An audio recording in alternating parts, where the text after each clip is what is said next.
but clearly, there's a tremendous potential opportunity here in the whole way that capital markets work, the whole way that investments work, and the way money works. Maybe just take a minute to share your, bird's eye view. What do you see there? Sure, and get ready because I'm going to ask you the reciprocal question. So get ready for that. But within Blackrock, as we think of everything, we think of it in the context of the whole portfolio.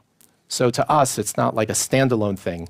It's when you're looking at creating a portfolio, how can this possibly complement, diversify? How could this help the outcome that someone is looking for in 10, 20, or 30 years?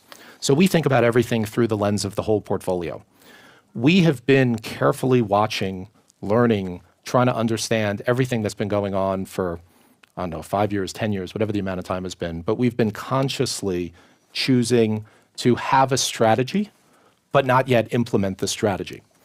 And what's interesting about this year, 2022, which was a remarkable year in so many ways, and through so many lenses, including through the lens of just fixed income and equity returns, it was one of the worst years, depending upon how you count, in, let's say, 50 years.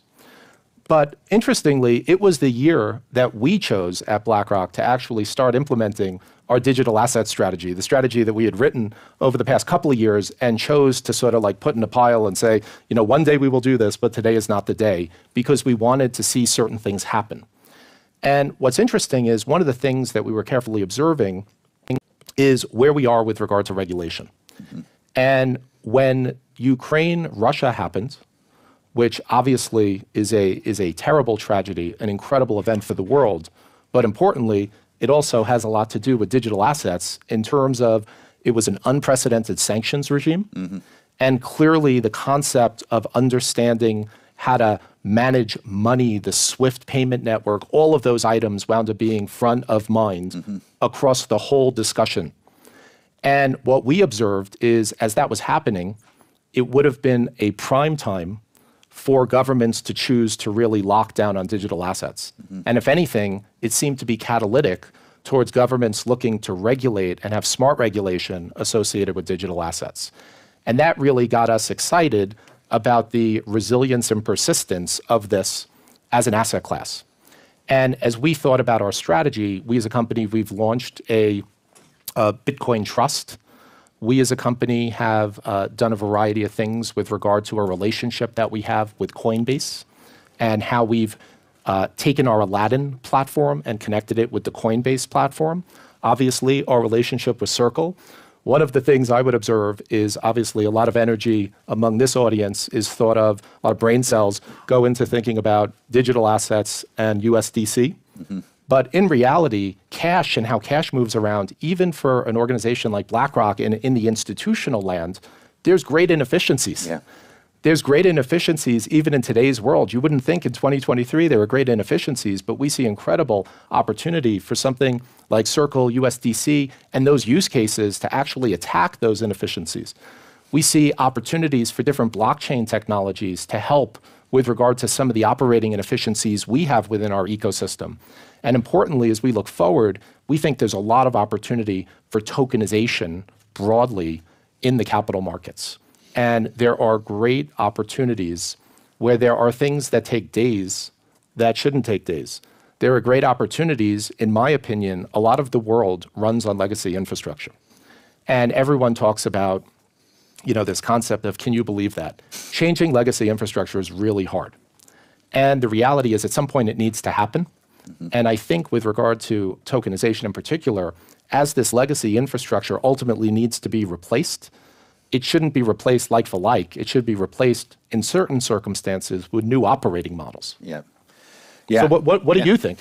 Well, I mean, it's a great segue. I mean, I think as you know, like my background coming to this was out of internet technology, internet software platforms, and kind of watching the world of open internet networks and software colliding with industries, whether it's the software industry or the media industry, the communications industry. And I think what captured our imagination 10 years ago was, and back then, 10 years ago, there were a lot of ideas that were, mostly, talked about in messaging groups and white papers about, there was Bitcoin obviously, but there were a lot of ideas that were talked about, which is, hey, what if you could take these networks and you could issue assets on them, which is tokenization, right? What if you could deploy code that was tamper resistant that could interact with those assets, smart contracts? And so we looked at those things and said, and I looked at those things and said, I'm a technologist. These are just ideas on a napkin, but in 5 years, that's going to be here. I can see that that's going to be here. And the implications were, wow, we're going to have kind of like a new infrastructure layer on the internet that is purpose-built for the primitives of the financial and economic system, and that you could actually start to build that up. And so that was sort of inspiring. And to the comment about to get there, it's a long-term thing. We couldn't do it all right away, so we had to kind of take steps to get the regulatory infrastructure, to get the access to the traditional banking system, so that we could even connect the existing world to the new world, and had to do those. And I think we're as we think about tokenization and the broader range of assets, our belief was you got to start with the most base layer, which is digital cash, right? You have to start with how do you take the most core unit of account, the most popular unit of account in the world, the dollar, and how do you make that usable as like an efficient protocol on the internet? And that was sort of the first problem to solve, and we're still working on that, obviously. I